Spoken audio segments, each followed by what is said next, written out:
টেকনোফোবিস কি? টেকনোলজি ব্যবহারের ভয়কে বলে টেকনোফোবিস।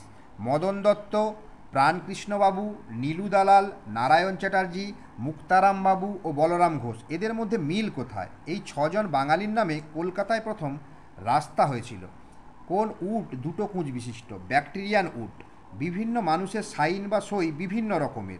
ব্যাংকে টাকা তোলার জন্য সই প্র্যাকটিস করতে এক একজন দিস্তার পর দিস্তা খাতার পেজ নষ্ট করে ফেলেন।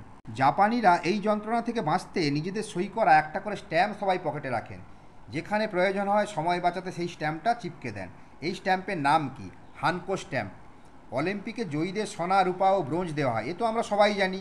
কিন্তু টোকিও অলিম্পিকের জয়ীদের যে মেডেল দেওয়া হয়েছিল তার একটা বিশেষত্ব ছিল। কি বিশেষত্ব?